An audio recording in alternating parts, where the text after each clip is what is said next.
Thank you for tuning in to Macroview Television and welcome to a brand new edition of Taiwan Outlook, the program that presents the different faces and lets you hear the different voices on Taiwan. I'm your host, Wu Ruiguo. Let me ask you this. Do you enjoy listening to contemporary pop music? And what are some of your favorite songs as you were growing up? On today's program, we're delighted to have a music producer by the name of Yue Chia-Lun, who's currently producing music in Taiwan in the contemporary pop field, and to talk about the conditions and the environment of pop music production here in Taiwan. Welcome to our program, Mr. Yu. Hi, Dr. Wu. I'm Chia-Lun Yu, and Yes. my friend call me Alan. Alan. Yeah, I'm a music producer, composer. Okay. Yeah. And delight to have you on the program today. And I want to ask you, because you started training for piano at the age of 5 out of your free will. Right. But at the age of 10, you stopped learning piano. Right. And then at the age of 12, you pick up guitar again. Yes. What was the reason for the change of musical instrument? Well, the reason I quit my piano, as a young kid, Yes. you hate practicing, You just hate practice. But when I started play, actually I want to practice.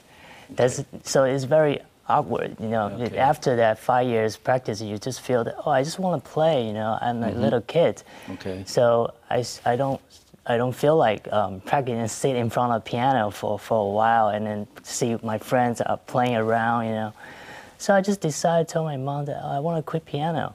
Okay. After 5 years? Yeah, after Okay. 5 years. Probably maybe after 3 years, I guess. Okay, But my all right. mom just kind of insists that, you must at least study piano.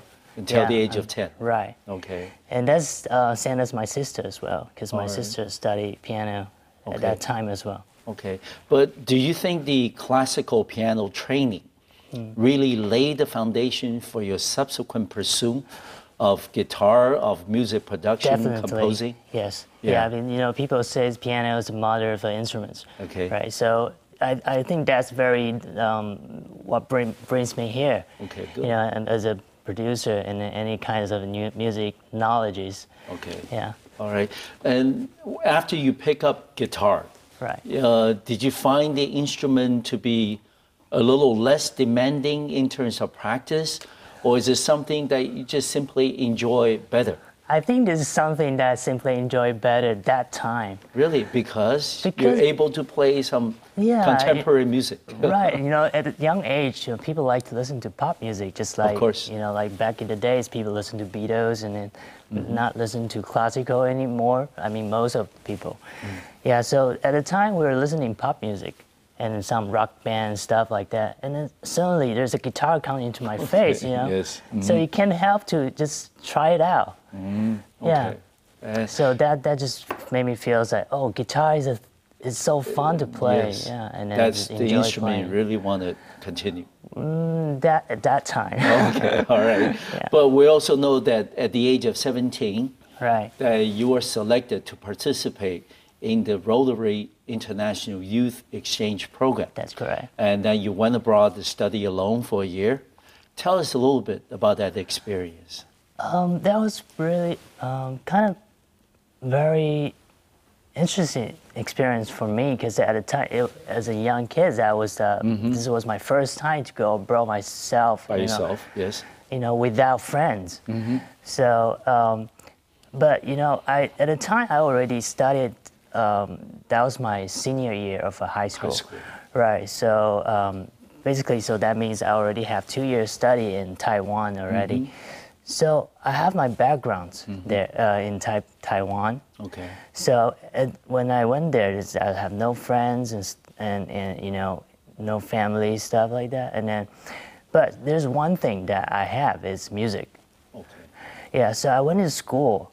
And I asked, there's any music program going on? Okay. And then I found there's orchestra teachers, and then also choirs teachers over there. And then I just asked them, if I can join the class, if I can join orchestra, and can I join your choir? And then the choirs, of course, as you can sing in tune, you can join.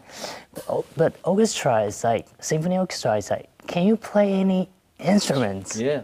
you know. Then I say, yeah, I play classical music like pianos and I also play some guitars and bass, and I can do some, you know, drums as well. And then, but you know, classical is not like that. The classical symphony orchestra. So my teacher said, "Oh, I don't think that you fit here, you know." Okay. But I just tell him, "Oh, but I can learn. Okay. I can learn." And then she said, "Okay, then I'll give you a double bass." Like that, you know how big the double bass is. It's taller than I do, and then and that time I said, "Oh, double bass, which is cool because double bass is basically the same tuning as the electric bass, and which is the same as the people playing rocks and then like pop music, the same tuning." So I said, "Okay, I like to try it out. It's some double bass." So I start to pick out the double bass at that time. And then he was surprised how fast I improved. Yes. I think maybe because my some piano backgrounds and then some guitars backgrounds, because those strings playings, same string instruments and same tuning. Yeah. So the first he thought that I can only do for like I was playing with the freshmen. Okay. I'm a senior year and I'm playing with freshmen. Okay. For the orchestra class. And then after just 4 months, he's suddenly just moving up to the advanced symphony orchestra, which is the senior year's orchestra classes. That's very nice. Yes. Yeah, so he was impressed that how fast I was improving. You were learning. Yeah, yes. I was learning. But I practiced almost every day because I was enjoying and then playing orchestra. Okay.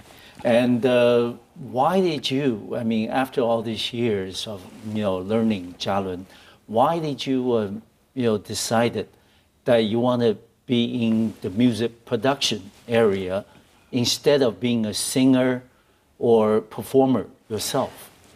I don't, have you ever heard of, I have like a throat issue. Oh, really? Yeah. I didn't know that. Yeah, I didn't notice that until I was 18. Okay, until you were older. Okay. Until I was older. And at the time, I just think that my throat has some issue, Okay. I don't know what's going on. I thought probably it's like maybe callus or something like that. Yeah, but I don't know. And I can't speak to the left. I can only speak to the right, so you're in a perfect place for me right good. now. Yeah, pick the right spots. Yeah, you're at the right spot. Okay. Yeah, and then, but before I was the lead singer for all my bands, and then playing guitars, stuff like that. And then suddenly I just feel weird about my voice. And then at the time I met some producers. Because my family have some producer friends. Okay. So I met some producer and I know that what their job is, and then they kind of collaborate with all kinds of people and to make things happen. And then I like the teamwork. I like teamwork a lot. So I just feel, okay, maybe that's what I really want to do. Okay. It's music, and I want to be a producer. Production. Yeah, productions. All right. And I can do whatever I want. All right. After that 1 year at the age of 17 of studying in the U.S., you ended up going to the Berklee College of Music and finished your bachelor's degree. And the Berklee College of Music, maybe not many people know about it, but certainly you have some very well-known, famous alumni from the school, like singer Wang Lihong. Right. And now, of course, yourself. And tell us a little bit about the Berklee College of Music, also your experience studying there. Berklee College of Music is not well known in Taiwan, though. Yeah, but if we talk about Julia, you know Julia, right? Of course. So let me kind of tell you how big Berklee is. Okay. Classical music, Julia. Okay. Jazz, contemporary, Berklee. Okay. That's how it is in the world right now. Probably the biggest pop contemporary school. Okay. Well, probably in jazz and all kind of very styles. Yeah. So at the time I was applying to school, my teacher even told me that you better find another school. Because it's difficult to get in. Right. It's difficult to get in. But it's that time I just think that if I didn't get in, then I'll just go back to Taiwan then. you know. Okay. So I only get it one shot, and then just lucky that I get in. Okay, yeah. So and then the school for me is very interesting because I have never have a like very like a traditional training for music. Right. You know, I always self-taught. Besides piano. Okay. Yeah, and then, but you know, I went to school because as a jazz pianist. Okay. Yeah, because you have to find an instrument to play. Yes. You know, and I just feel okay. Piano is my fundamental. You know, so I play piano.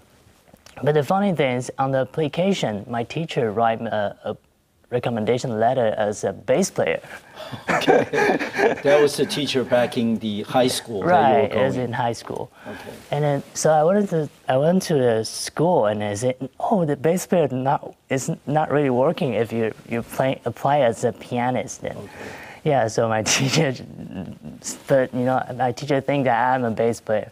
Yeah, so but they still kind of change in the way to read the recommendation letters and and that's how I get in. And yeah, and then the interesting part about school is that you see genius everywhere. Okay, from all over the world. From all over the world, and then there are, you know, it's in Boston. Yes. So there are artists all over on the street. You know, when I walk on the street, you probably see 8 out of 10 they are artists. Okay. So it's very, very, you know, unique environment for me at that time. To be exposed to. Right. Okay. Hold that thought a little bit because we need to take the first break on our program. And when we come back, we will continue our conversation with Mr. Yue Chia-Lun, who's going to talk to us about his experiences getting trained in the United States. I'll see you in just a few minutes. Welcome back to the second part of today's program here on Taiwan Outlook. I'm your host, Ray Guo. We will continue our conversation with Mr. Yue Chia-Lun, who is currently a music producer in Taiwan on pop and contemporary music. Chia-Lun, you were talking about your experiences, you know, getting trained and studying at the Berklee College of Music in Boston. Right. And how did you find the differences in terms of getting a music education in classical music as compared to getting an education in contemporary jazz music? How is it different? You know, I can't talk about classical music that much, you know. But you're being exposed to training in both. Right. But the most different part is, in jazz for me, is it's free. You know, it can freestyle. Okay. Yeah, somewhat is free. Yeah. Yeah, but if you think it's totally free, then maybe not. But yes, yeah, it's just because jazz is like we say you can. There's a quote said that there's no round notes in jazz. You know, but if you think there's no round notes, probably it's not the original meaning of it. Okay. It's just like you can always tweaking your notes to make it right. Okay. So it's some kind of like philosophy thought in it, and then it's like when you're choosing a path, and maybe this is a wrong path for you, but you can make something to make it right. So be more creative. Right, be more creative. And then, so that's jazz. What is jazz about? You know, Okay. when you play the notes and then you kind of make it right, so nothing sounds wrong. Okay. So maybe at the moment, if you stop to listen to that note, people will say, "No, that's a wrong note," you know. But that's not life is, and that's not music is, because life goes on and music goes on. Okay. So the things after will change the thing before. All right. So that's what jazz is about. Okay, good. And after you finished your bachelor's degree at Berklee College of Music, you came back to Taiwan in 2006. Right. And then you were teaching at the Tainan University of Technology. That's you were right. teaching music. Yeah. And you were also designing the music curriculum for students. Right. And can you tell us a little bit about that experience? Did you ever, say to yourself that, hey, Chia-Lun, I want to be a teacher? I want to teach music. Actually, I never thought about it, you know, but it just there's like a chance that time. So I said, okay, I'll give it a shot. But you know, I was only 22 years old. You know, Yeah, I just like, graduated. I just graduated, and then my students, they're the same age as me. Oh yes. You know. Oh, some of them. Yes. Right, and then even I went to school, you know, the people think that you're one of the students. Right, the doorman was like, "Oh, who are you?" Yeah, I have to show them my dorm keys to tell them that I teach here like that. Yeah, I was teaching music, kind of like computer music. Oh, okay. Yeah, like how to arrange. Electro sound. Yeah, arranging in computers, and also some recording techniques and some production, you know, production thoughts. Okay. Like how you know how, like kind of like a lecture at that time, and then but they have like applied music. Oh, that's how they call applied music departments. So I'm kind of most of the time I'm spending time on applied music because they have a studio there. Yes. So there's some students we're in the applied music group, but it's pretty new that time. Okay. So not a lot of students. So I kind of just design my kind of using the Berklee way to teach them how to apply music. Basically, is talking about how you recording music and do some music production and maybe music for film, stuff like that. Any kinds of things that you can apply. Okay. You know? Yeah. So there's a studio, so I just kind of design class like Berklee that how you can learn theory and also how you can actually doing it while you're in a recording studio and how to make a product. Okay. Like that basically is that time, like that. Yeah, but Chia-Lun, a lot of people would say that, you know, teaching contemporary pop music in Taiwan is very rare. You know, not many schools will offer departments or courses on those, you know, classes, right? And then how did you find the students in Taiwan react differently than the students in the U.S. and from all over the world? Well, I think most of the students in Taiwan I found, they're probably not free will to study music. Exactly. But when I went to the States, and then there's a music school, it's like a dreamland, you know. So people were there to achieve their dreams. Yes. So most of them, I won't say most, I say all of them, they were passionate, you know. So when I really compare to two different students, you know, sometimes like students told me that they have passion, stuff like that. But I don't think we even win the passions. Okay. You know, if we kind of talk about techniques and then how you creatively, any kind of stuff like that, if you say, okay, we kind of lose that, the techniques and creativity if, but we even lose on passion. Yes. That's not right, you know. At least we have to win the passion, you know, if you really like it. So that's probably the most different I found. Like people here, or I said student here, they don't have enough passion. All right. Because you have enough passion, you'll find a way to learn. You're always doing it, and you don't feel tired of it. No, all right. But as a teacher, of course, the lack of passion with students is often very difficult to overcome. Right. And based on your experience in the U.S. at Berklee, how do you try to compensate for that lack of, you know, passion from students? Do you let, you know, for example, maybe some of the students were involved in doing a project? Yes. You know, composing a song, producing an album, and then sharing the experiences among the students and also with you. Did you do some exercise like that? I do exercise like that. So, and I form my students into different groups so they can cooperate and co-work together to work as a project like a real world. Yeah. So I kind of give each of them a job. Okay. So one has to be a leader, and you have to lead your teams to do your projects. And then I remember there's one kind of assignment I gave them is like, find a short clips. Okay. And then make sound for it.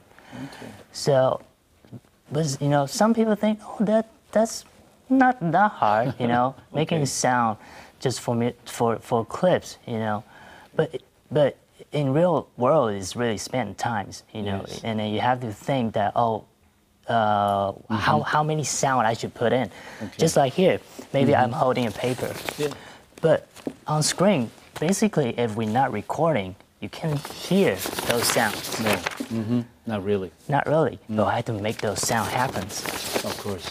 So you find it clips, there's no sound. So you have to make sound for it, even music.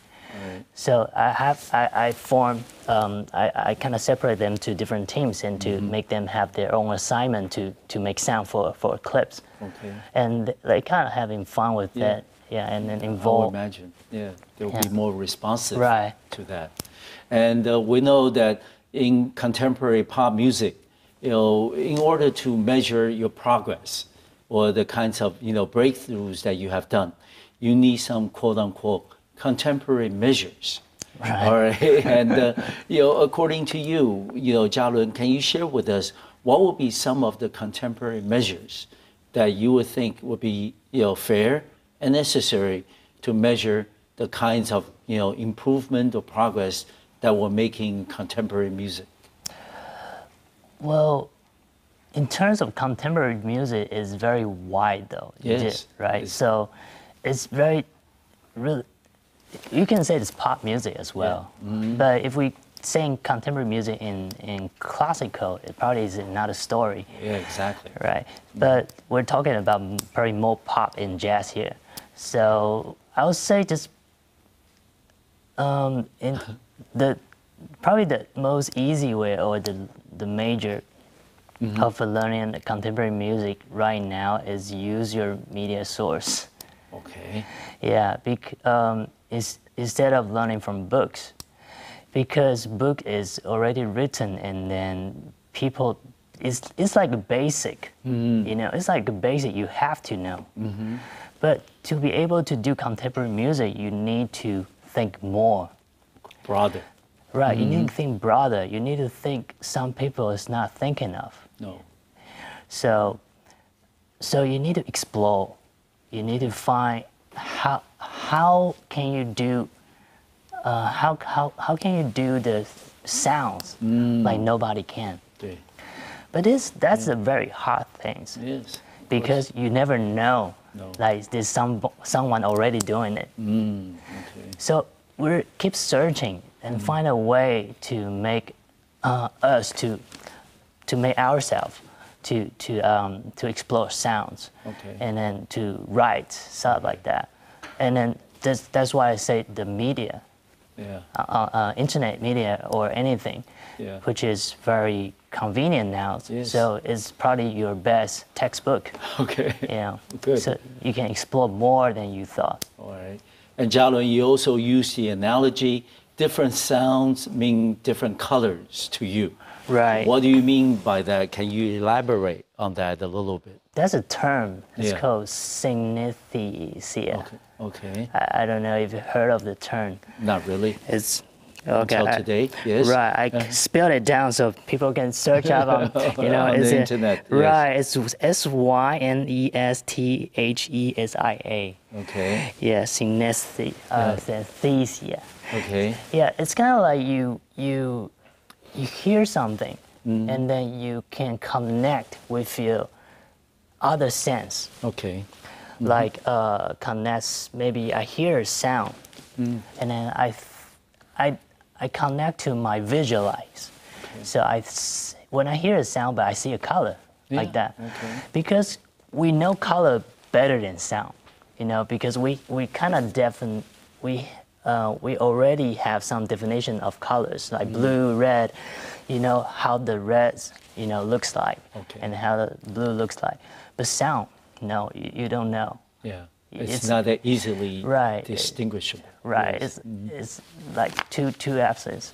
So we abstract. So you can't describe. You can only describe the feeling Of course. It sounds happy, it sounds sad. You can say it like that. Okay. So those kind of things is like some people they can connect with the colors. With the colors, so they can say it. All right. So to make people to, I don't know if make people to understand, but for themselves to understand how the sound is. Okay. What the sound is. Okay, good. We need to take another break on our program. We'll be right back. Welcome back to today's program here on Taiwan Outlook. I'm your host, Wu Ruiguo. We will continue our conversation with Mr. Yue Chia-Lun, who is currently a music producer in Taiwan on contemporary pop and jazz music. Chia-Lun, we were talking about your experiences teaching in Taiwan, and we also learned that you have once said that, you're a composer, right? Right. You write songs to record the different aspects of your life. It's just like a lot of people like us take pictures to record, what happens in the course of a day. And can you tell us a little bit, what is the mindset that allows you as a music composer, producer, to compose songs, to write songs, to record the developments and events in your life? When you say compose, because one is songwriting, and other is compositions. Yes. So nowadays, probably we'll say one with lyrics and other without lyrics. Yeah. Yeah. So, but most of people think the pop music is the thing with lyrics. Yeah. Right. So when I write something, I think when people write something with lyrics, it's more easier. I mean, to make people to understand, because you already said it. Yeah. Right. With words. And I think that's about songwriting. It's like you're writing in articles, but you sing it. You sing with melody. So, so you're kind of telling the story by lyrics instead of melody. But in production way, that somehow you need to have the very match melody with your lyrics, and then the music style to kind of express how the story is, the background of the story is. But another thing, when it's without lyrics, is more interesting, which I like more about. Really? Yeah. Composition. Yeah, compositions. It's like, you have to make people think, and there's no right answer. So you create a phenomenon, or you create a world for listeners, and it's a feeling. You can feel sad, you can feel happy, whatever you think. It's just like I use my music to make you feel something. At least you feel something. Then I think I success. You can say that I feel something, but I don't know how to express. Then that's the same. That's still a feeling. Instead of I just feel this. I feel sorrow. I feel. Instead of like that very specific turn of feeling. Yeah, so I like to write something that can make people think or feels what they really think, instead of I'm telling you what to think or what to feel. That's very nice. Yes, we also understand that you have been a producer for some years now in Taiwan. Right. And a lot of people say that Taiwan is sort of like a leading capital for contemporary music, movie, a lot of the cultural creativity activities, in Asia Pacific, if not in all of the Chinese-speaking world. And tell us a little bit about your own assessment of the environment in Taiwan for pop music, contemporary music, not just in terms of production, but also in terms of composition and the responses from the community. Please. China is growing very fast. Of course, it's a huge market. Now. Yeah. So even I'm doing some China's production right now. Yes. So, but I think just like one thing for producer, sometimes it's always about budget. Yeah. And then people ask to do a project with small amount of budget and then in a short amount of time, which is not healthy. No. And that won't improve the market the quality, here. And the quality as well. Because what I think of production a successful and healthy production is we need time to try and error. I think try and error is probably the most important thing of creativities. Yes. But now they don't give us chance to try and error. You just make products. And then I think one of the problem is now most of the contemporary music or record labels, they base on the production on marketing team. Yes. Instead of producing or the songwriter or creative director is themselves. It's like you based on the marketing team. Yes. Which they probably don't know about music. No. But they know about analyzing, you know, what's successful and what's the best marketing strategy. Right. Yes. But that's not making not making us improve. Okay. So that's why that we're not really going forward. We kind of standing still. But which means we're going backward because the world is going forward. So that's a problem I kind of see right now is not healthy at this moment. So if the best for me is if I have enough time and then with some creative people working together and then we can all do some try and error stuff, we can always make probably creative projects and well qualities, and then to let the world see us. Okay, good. And Chia-Lun, talk a little bit about your latest album, not about jazz. Okay. Can you share with us what was your overall concept behind the album? Most of the time we're thinking of lyrics, and then in the standard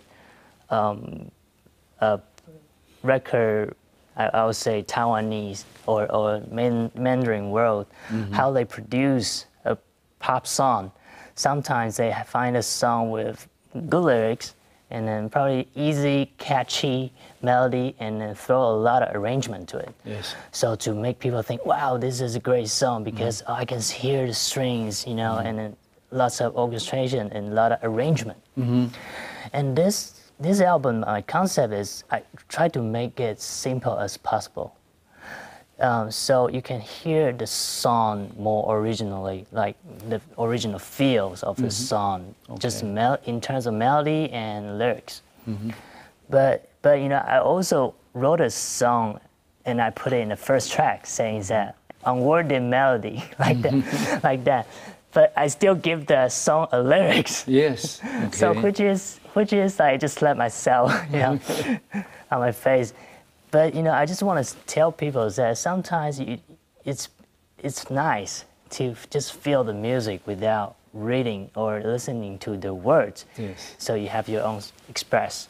And then, so my concept is just using less instrumentals, and then to make people can hear the song more, and then it's more naked, Okay. More direct. Right. Is it something that people, getting more accepted, or is it something? Yeah, I think so. Okay, good. Yeah, except my voice. No, you're too modest. Yes. Yeah. And I'm going to ask you also about another song. Who is it? The song that was written by you. Right. Yeah. And what was the concept behind it? Well, so it's kind of like the moment I was not dating anyone at the time. Oh, okay, all right. Yeah, so my friends kind of say, "Oh, this girl's nice. You should know her." And I want to hook you guys up, like that. And then at the time, don't even know the girl. Okay. I probably not even met her, like see in face, but I heard of her name like so many times. So you kind of have an illusion, and then Who is it? Yes. Yeah, who is it? And some have fantasy in your mind, and then you start to think, oh gosh, do I really like her already? You don't even met her. Yeah, you haven't even seen her. Right, and then so I just feel that kind of weird feeling, and then there's one time I just walk on the street and I thought of this name in my mind, and I just come up with a melody. Just saying that, oh, who are you, like that, and then why you keep coming to my mind, and then, so I just wrote it down. And I actually recorded it on my iPhone, Okay. Yeah, so just have the idea and go back, just home, finish straight. Yeah. So put everything down. Yeah, Yes. put everything down, and it was quick. Okay, good. Yeah, because inspiration comes and then you just put it down, and then because the feeling that time was very strong. You don't, Exactly. but it's weird. Yeah. You don't even met the girl. Yes. So I was like, who is it? Okay, all right. And Chia-Lun will need to take the final break on our program today. We'll be right back. Welcome back to the final part of today's program here on Taiwan Outlook. I'm your host, Ray Guo. We will continue and wrap up this interesting conversation with Mr. Yue Chia-Lun, who is currently a music producer in Taiwan on contemporary pop and jazz music. Chia-Lun, I was fascinated by your concept behind the album, not about jazz, and also about the song, Who Is It? And I want to ask you two more pieces that you did. Right. One is on the Nest Shop universe. Right. This, by the name itself, it sounds very new, very, 2.0, updated. Right. Yes. And tell us a little bit about that song. Yeah, nowadays people like to shop on the internet. Internet, yes. Yeah, it's very convenient. Just sit home and then click on your mouse, and this thing just send it to your place. The reason I wrote this song because I wasn't a net shopper. Oh, okay. Yeah, okay. because my family did. Oh, okay. Yeah, my dad's like to buy books, and so does my sister. Okay. So, but every time, I'm the one to pick up the packages. Yes, all right. When the packages come. Right, Yeah. and then when it's old books, it's heavy. Yes. So okay. so there's one time I went down to the doorman and then they said there's a package coming. Okay. And then when I pick out, there's 5 boxes. Okay, I can imagine. Yes. Right. I was like, oh no, I have to carry this all by myself, and it's books, Exactly. So I just come up with the idea. So okay, I'm gonna write a song like Nest Universe, but it just come up, and then after that I became a Nest shopper as well. Oh, okay. You got addicted as well. Yeah, Yes. Once you start it, you can't stop. Yeah. Okay. It's too convenient. Okay.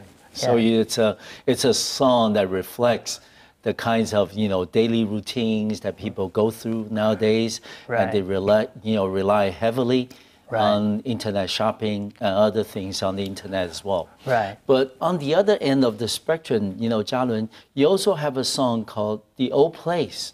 Right. By the name itself, a lot of people would think, hey, maybe Chia-Lun, the old place is the place where you used to date your, ex-girlfriends and things. Was that the case? No, that's not the case. All right. Okay. Yeah. I'm a very addicted to coffee. Oh, So I like to go to coffee shop a lot. And then so there's another song in my album called Coffee Shop. Okay. Okay. All right. So I enjoy sitting on the corner of a coffee shop, and then kind of observing people's and listen to their conversation, and then kind of sometimes when you listen to their conversation, you feel you're part of it. Yeah. You get involved with it. Right. Yes. You get involved with it, and then that brings me some inspirations.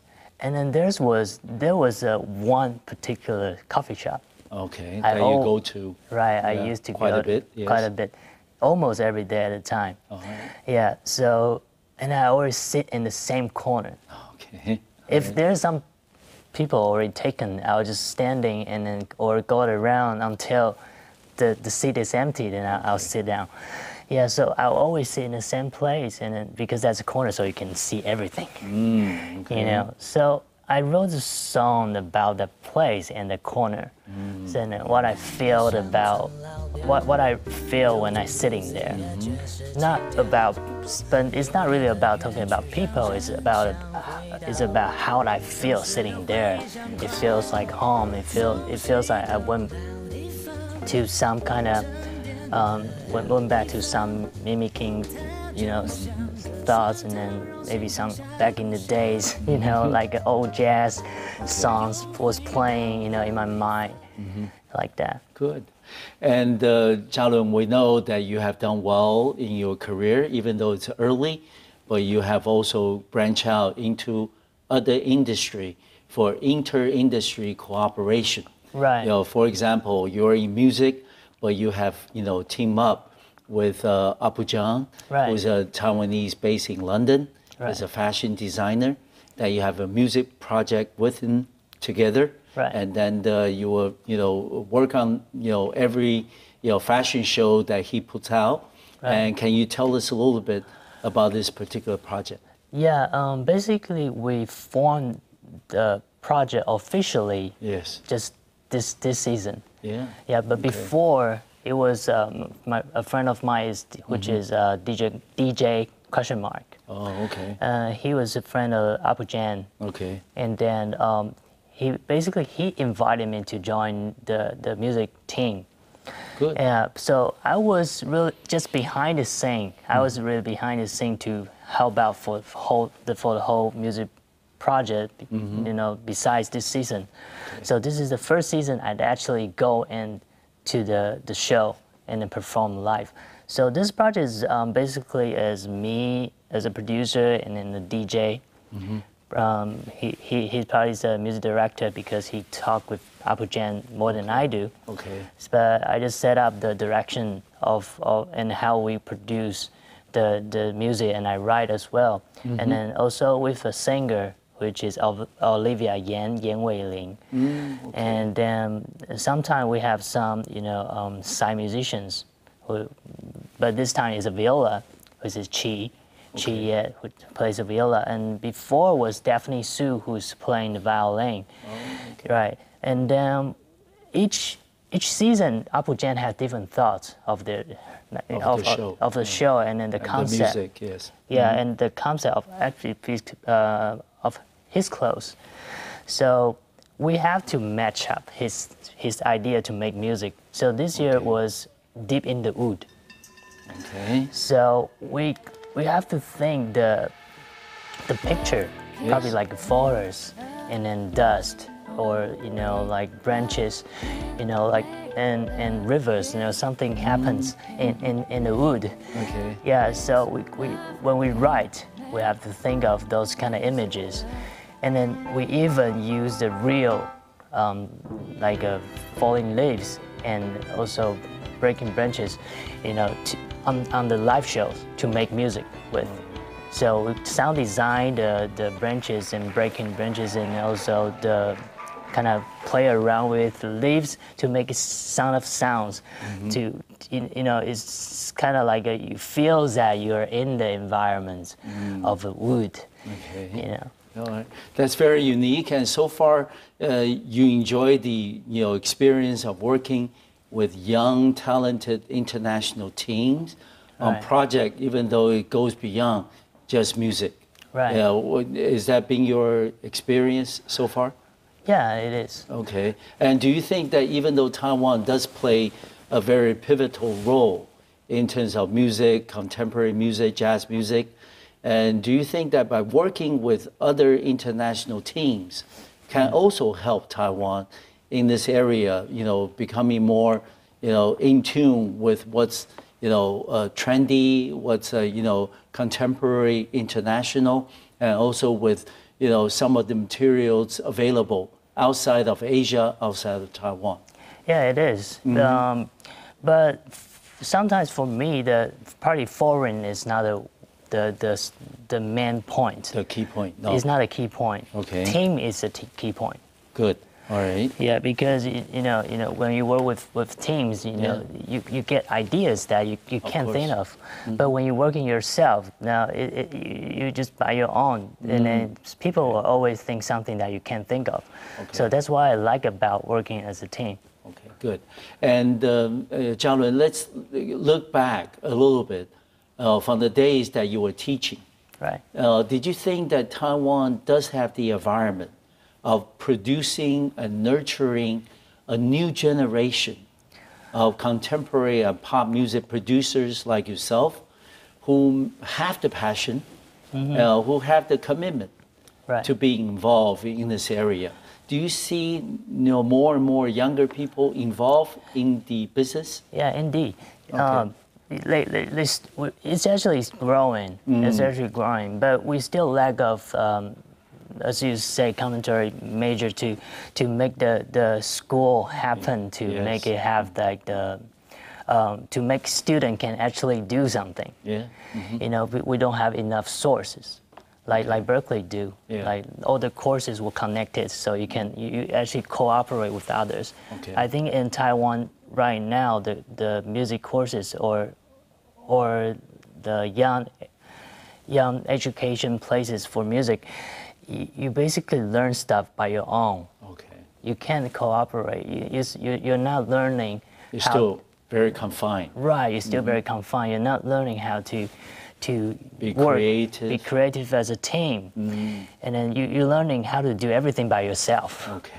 But which that's not healthy. Yes, seriously. Like what you said earlier, working with a team is a more creative. You get more inspiration than just a single person. And our program is broadcast globally. A lot of people in different parts of the world may be watching the program today. And after listening to you, that Chia-Lun, people may say that, hey, I enjoy this conversation with Chia-Lun, and then maybe I want to do what he does. Maybe I want to get involved in music production, in contemporary pop and jazz music. What would be your advice to them? Because we know that you essentially is a product of two cultures, the one in Taiwan and then the one in US. And you also had the fortune of being able to be educated and trained in both places. What would be something that you can recommend to them and for the young people to keep in mind if they want to pursue music in the future? I would say don't be afraid of try and error. Try and error is the most important things. And then always think more than you could. Always think more than you could. Yeah, because sometimes when you think that you're doing new stuff, but people already did it, but you don't know. So you need to be more modest to kind of see what people is really doing. When you think you're doing something new, go search online. As many as possible. So you'll know what you're doing something that is new. And would you recommend that people at the early age, maybe like yourself, going abroad, whether to the US or to Europe or other parts, get exposed? Yeah, I think they should. Yeah, it's not about Taiwan's not good. Taiwan is a great place. It's just like you can explore more, and then you see more people broader around. Perspective. Broader perspective. Exactly. It's been a pleasure to have you on the program today, Chia-Lun. Certainly want to wish you all the best in your future personal and professional endeavors. Thank you very much. Thank you. It's my honor. And thank you very much for watching our program today. I'll see you next time on Macroview Television. Thank you.